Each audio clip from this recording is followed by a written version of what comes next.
Welcome to Facts versus Feelings. I'm Liz Loza, and today's fact is that sometimes there is just no escaping the ick.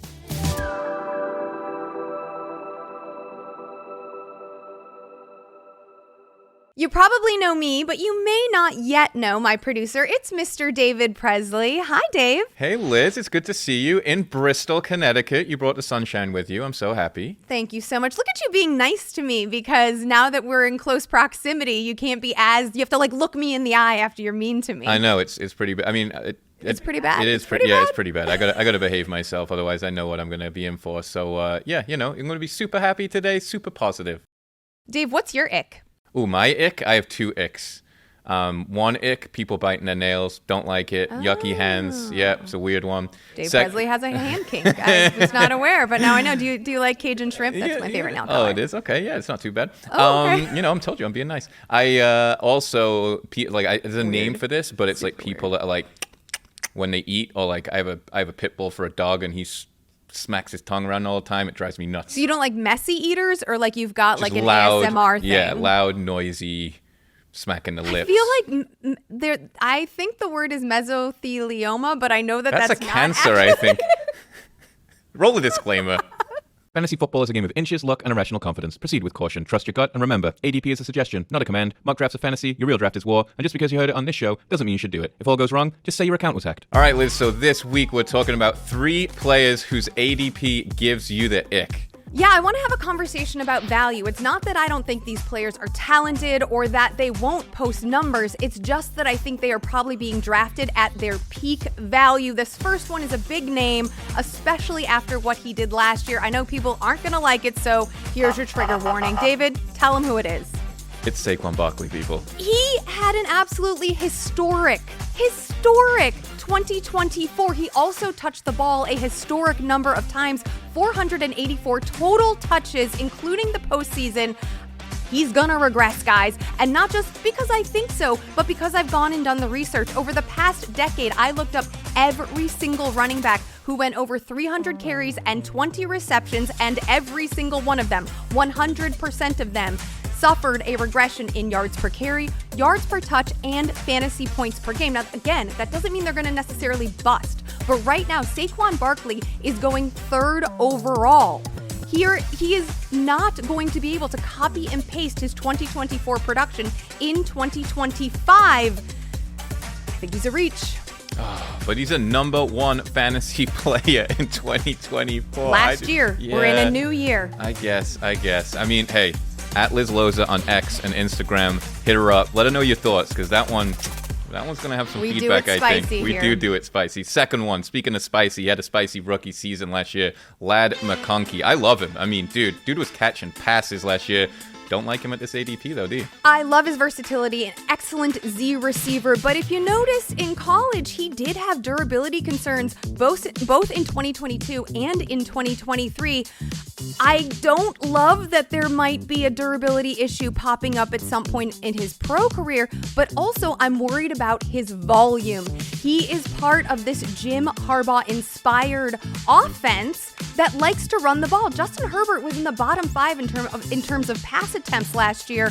I think that given the addition of Omari and Hampton, we're going to see the Bolts really lean on the run. And also, there's an old face coming back to an old place. That's right. Keenan Allen is back from Chicago, moving west again to Los Angeles. Maybe he didn't have the explosiveness or speed that he did last year as he did in the beginning of his career, but he also did garner 120 targets. He's not there to just be a decoy. I think he's going to eat into Ladd's production. And also, Ladd right now is the 13th wide receiver off the board in the 4th round. That is way too high. There are other better options available there. Yeah, no, it's a great point. Speaking of low volume, this next guy is the opposite of low volume. Joe Burrow slinging the football last year. But ADP-wise, you're not trusting him. Nobody doesn't love Joey B, myself included. But when you look at that first tier of quarterbacks, they all have something in common. When you look at Lamar and Josh Allen and Jaden Daniels and Jalen Hurts, they rush. And then you have Joe Burrow, who was the QB 22 in rush attempts last year. He's a prolific passer. He has incredible weapons. He has a horrible defense. He's going to keep the ball in the air. But I don't want him in the fourth round. I don't want a quarterback in the fourth round unless one of those big four guys that you just mentioned that we just talked about slides to me. I'd rather draft in that same area, the running back attached to Joe Burrow, Chase Brown, or if I want to invest in an island position, give me George Kittle, who's going around the same spot, and then I will wait later to get maybe Bo Nix or, I love a red flag player, Kyler Murray in the 10th round. Yeah, I agree with you. More value around there than Joe Burrow. I'm waiting on QB this year. I'm sneaking just like Justin Fields, but we can save that for another day. Speaking of spicy, spicy, I have to bring it spicy when it comes to New England because it is bland AF here. Wow. At Liz Loza, if you want those people from New England. On X and Instagram. All right, coming up next, we are keeping it spicy with a very special guest in studio. I promised that we would have our first in-studio guest, and I am delivering with one, Dez Borges. What's up? Connecticut resident, making the drive up to Bristol. Love it. Did you like it? Was it bucolic? It is kind of pretty here. It's gorgeous. It's idyllic. It's a great time of year. It's green everywhere. The humidity, though. I'm schwitzing. You're right, but I like that. I like to get the impurities out, especially as I'm battling through different drafts. Sure. And, Connecticut, a state of detox. That's right. Okay. I love it.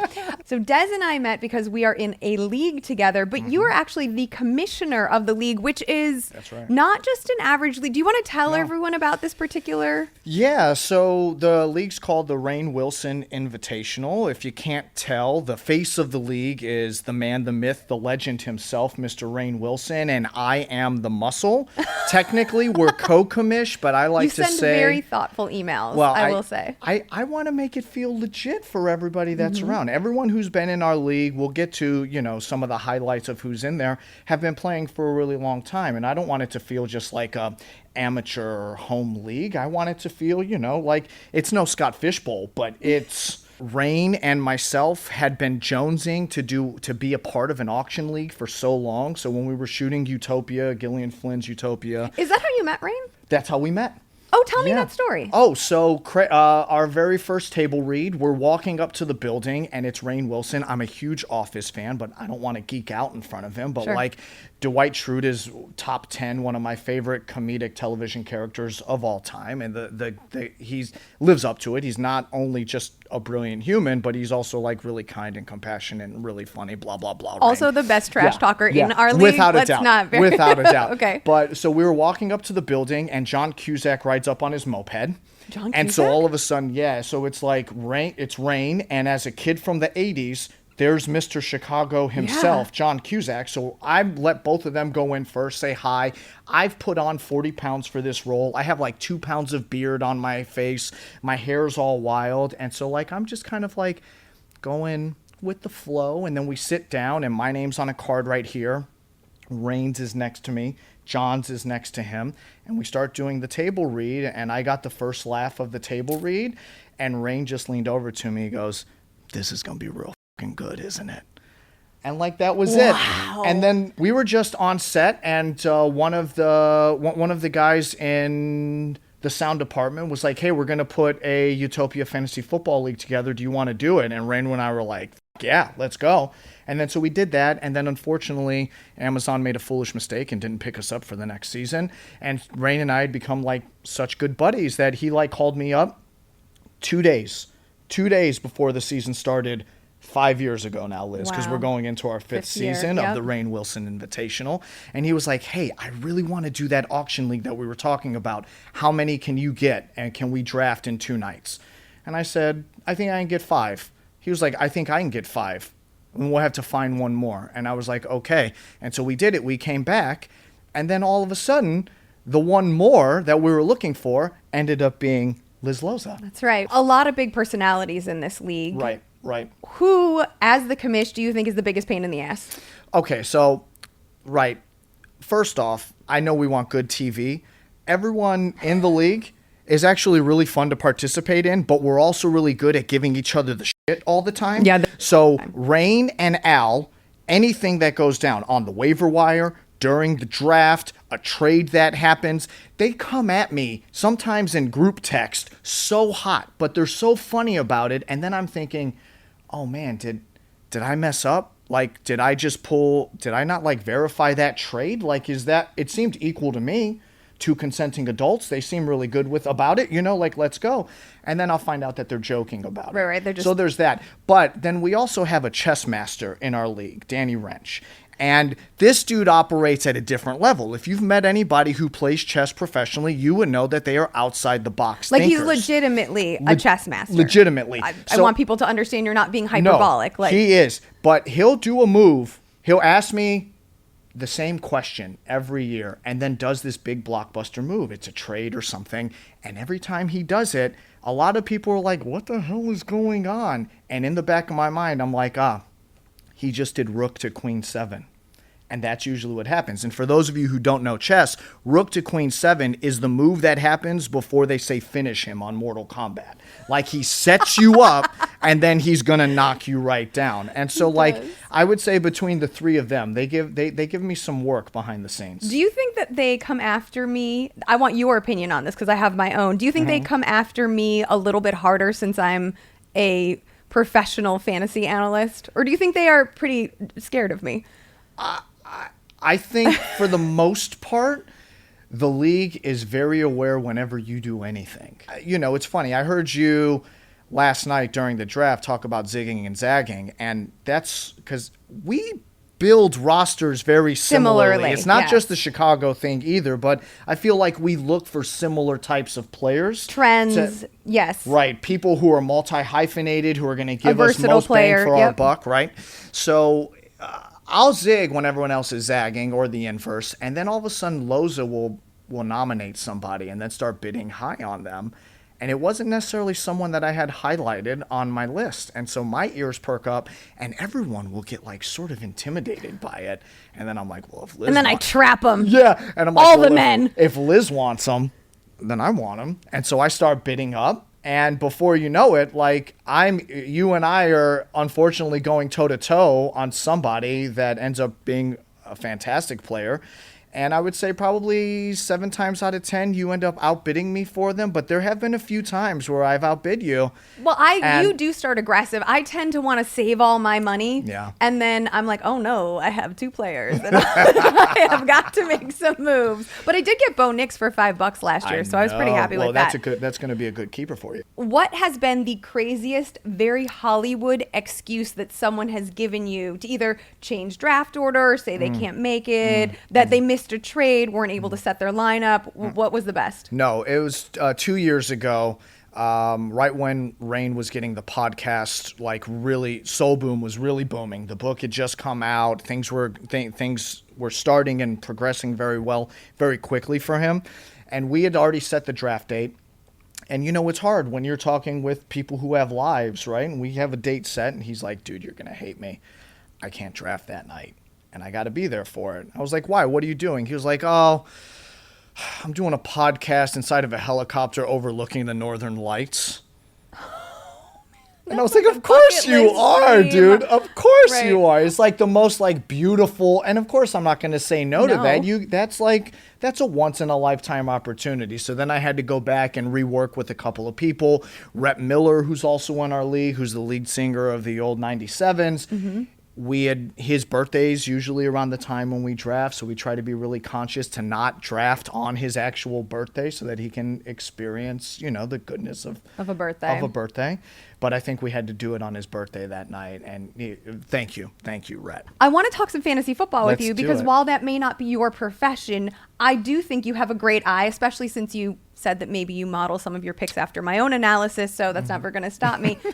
Rome Odunze, year 2 breakout, are you buying? Without a doubt. Okay, me too. I'm all in on the Ben Johnson effect. It can't get worse than it was for Caleb Williams and the Bears offense last year.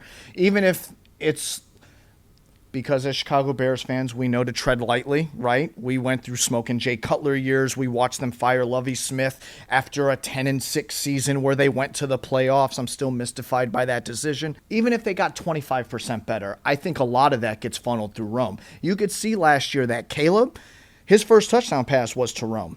He was looking for Rome. He wants Rome to be his guy. And like, no salt on DJ Moore. DJ Moore is going to get his touches because the guy's electrifying. But not right? in the red area. No, but I also feel like he's being slept on this year. Everyone that I know is like, oh, I don't know how I feel about DJ Moore. I'm like, you don't know how you feel about 1,200 yards and probably 10 touchdowns and, I don't know, close to 100 catches? So my colleague Mike Clay made this interesting point about how everyone is letting DJ Moore fall because they want Rome, because we're all really wanting to manifest this second-year breakout with Ben Johnson coming to town for Rome Odunze, that people are like, I might take DJ Moore like a round or two earlier than I don't get to have Rome, because you don't want to double up too much, especially in a Chicago offense.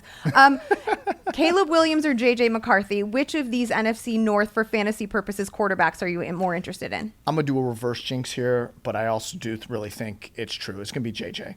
I have to talk about the Green Bay Packers. Yeah. Matthew Golden, buying, selling? Rookie. I'm selling. I just don't. I don't. Matt LaFleur hasn't shown it to me yet that he wants his wide receivers to pop off. That doesn't seem to be. I know he comes from that tree with Sean McVay, right? So like you would think he would be that he would follow that trend. But I think what's been successful for them is sort of equal distribution and taking what the defense normally gives them. And I think Jordan Love is actually very good at distributing the ball that way. So I think Matthew Golden's going to have an okay year, but I don't think it's going to be like, oh, he was the one that got away. If I don't get him in a draft, I'm not losing. You're not upset about it. He is being drafted just around like the wide receiver 40 space between Chris Godwin, who continues to fall given all of the injury concerns, and below Stephon Diggs, who continues to rise because he does look like he still has it. And he's attached to Drake May, who we're expecting will continue to break out in his sophomore season. But I think that what makes Matthew Golden so interesting and appealing is that he is perhaps the most versatile receiver on the Packers squad. And so he can be deployed from numerous levels of the field, which I think might help him in terms of target volume and the connection with Jordan Love. I want to know what your spiciest fantasy hot take is for the 2025 season. The spiciest fantasy hot take? Aaron Rodgers is going to keep his current trend of the past few years going. I don't think he's going to get injured, but he will get another head coach fired in Mr. Mike Tomlin. Well, that would be ending one heck of a tenure for Tomlin in Pittsburgh. But because Aaron Rodgers is so bad again, he's going to get Tomlin fired? I know. It's not about him being bad. It's just the fact that he has to be the it all the time, right? And the thing is like, this is Mike Tomlin's team. And I think there's going to be some clashing going on. And I actually think it'll be the best thing ever for Mike Tomlin, because I don't think the way Pittsburgh, even though they're like one of the most storied NFL franchises, I think his time there is done. I think it's time for him to move on to another team and go win a couple of chips somewhere else. But it's not going to be with Rodgers. Do you want to play a game? Of course. Wonderful. Because you are such a prolific working actor, I wanted to take iconic stars of stage and screen in a role that has captured the zeitgeist. Oh. And then comp that character to a fantasy player. Ooh, I like this. Okay. So first up, who is the Jerry Maguire of this year's available fantasy options? Jerry Maguire's like most famous line is "You had me at hello." Sure is. Oh my gosh, the way he melted me. Oh, still clinging. So who had me at hello? Oh, never mind. Never gonna give you up. Never gonna let you down. What is happening right now? Never gonna turn around and desert you. Who give you up? Oh my gosh. Never gonna give you up. Jahmyr Gibbs, baby. Okay. Yeah. That was excellent. Yeah. He is my RB2 this season, ranked just behind Bijan Robinson. You're on board? I love him. I'm keeping him in our league. Oh, okay. For $42. Wow, okay. Yeah, it's a little under what his going value is, which I get a little discount on him, but even without Ben Johnson there, I think this is Jahmyr Gibbs' offense, and I think this is his year. I don't think anyone will dispute that. Who is the Miranda Priestley of fantasy football? This, of course, is Meryl Streep in The Devil Wears Prada. Oh, Queen. I mean, what's only fit for a queen can only be fit for a king. Derrick Henry. That is an excellent comp. Are you at all worried about the tread on the tires here with Derrick Henry? I mean, he did go over 300 carries last season. Yeah, but he's got kind of that LeBron-ish thing about him. I feel like he keeps himself in excellent condition. Part of a great offense. Lamar Jackson opening up lanes for him. And he doesn't have to do the heavy lifting in the front part of the season. They can save him for the back part of the season. You've got explosive Keaton Mitchell in the backfield, who's fantastic. You've got Zay Flowers, who you can throw screens to, which is basically a run bubble game that they can go to all day long. Look at you run bubble game. I love this. No, and then I mean, how many yards is Lamar Jackson going to run for this year? 1,500 himself? Sure, why not? mean, so I think Henry, while his volume might not be as high as it was last year, I don't think his production level is going to drop off because there's just too many other people for defenses to focus on and worry about. Who is the Scar from The Lion King? Aaron Rodgers. He'll look you in the eye, grab you by his claw, right, on a ayahuasca trip, spitting some Joe Rogan crap, and then let you go and let you fall. No notes. No, thank you. No notes. Let's end on this one. Okay. Who is, and you've got to really do a good job here because this is my favorite character of all time from my favorite movie of all time. Who is the Baby Hauser of 2025 fantasy football? Nobody puts baby in a corner. Say it again one more time. Nobody puts baby in a corner. Do you know that I took dance lessons with Patrick Swayze when I lived in Houston, Texas? It was his mom's dance company. So when I first started acting in high school and I started branching out because I knew this is what I wanted to do, his mom had a dance studio and he came into a couple of them and I got to take lessons from him. R.I.P. Did he lift you up into the air over his head? No. I was hoping. I tried to do all I could. That movie wasn't. Nobody puts baby in a corner. Nobody puts Chase Brown in a corner. This is the thing. Continued breakout. I had him on my team last year. I think he has top 5 RB upside. We're talking about that defense still not getting better. We're talking about Joey Burrow still slinging the ball over 4,000 yards. He can catch it. He's elusive. He can run. He's quick. He's fast. I love everything about Chase Brown. And I feel like a lot of people are still underplaying him because they thought, Zach Moss started in the backfield last year. Yeah, for like 3 games. And then Chase Brown took over. And then it was like, see you, Zach Moss. Also, Moss has been waived by the team this year. And here's an interesting stat. After Moss got hurt, from week 10 on, Brown had an 86% snap share, which was the highest among all running backs. He is going to absolutely eat. And you ate that segment. Thank you. Thank you so much for coming. Can you tell everyone what you're working on now, where to find you, your socials, plug it all? Well, the entertainment industry isn't doing so well overall, if most of you haven't heard. So if you really want to find me, you can always find me on Instagram because I'm there, or at your local badass donut shop. Chances are I'll be there eating my feelings away. But I'm also currently in Sophie Brooks's new independent film, Ojai, starring Logan Lerman and Molly Gordon. And it is quite fantastic. And as always, go support film, but definitely go support indie film. And I think you'll really enjoy it. It's a fun ride. Thank you so much, Dez. I love seeing you in Mm-hmm. all of the ways. As the commissioner of our league, whether you're in a film with J-Lo or an indie film, you are so talented, you are so generous, and you are surely one of my closest friends. So thank you so much for coming and joining me on Facts versus Feelings. Thank you for having me. Aww. I'll see you soon. Yes. Go Chase Brown. This week I want to highlight a player who, is a rookie. He is not even listed as a starter on the depth chart. But you know what? Daddy, I love him! Emeka Egbuka was a slot king at Ohio State. He recorded 1,920 receiving yards from the alignment since 2022, which was the 7th most in the FBS. He also comps similarly to former college teammate and fellow Buckeye Jackson Smith-Njigba, just to give you an idea of the skill set that we're working with. Ibuka was arguably the most nuanced route runner in this year's rookie receiver class. He also appears to have brought all of that polish to Tampa Bay, regularly being lauded for his, quote, perfectionist mindset. Now, Chris Godwin has been dealing with this lingering issue, which has allowed Ibuka an opportunity to gain valuable first-team reps. Ibuka could very well start this season, his rookie campaign, as Baker Mayfield's second favorite target, working opposite Mike Evans, and he is available in the 13th to 14th rounds of most fantasy drafts. That is an incredible opportunity for investment in a player whose ceiling and savvy is about to be on full display.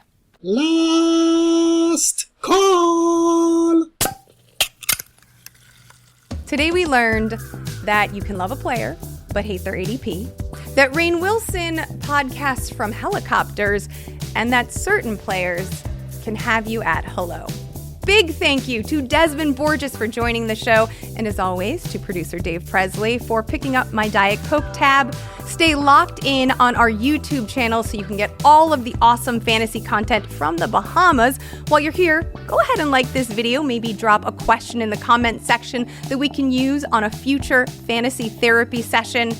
And until next time, may your facts be solid, your feelings be right, and your bus be someone else's problem.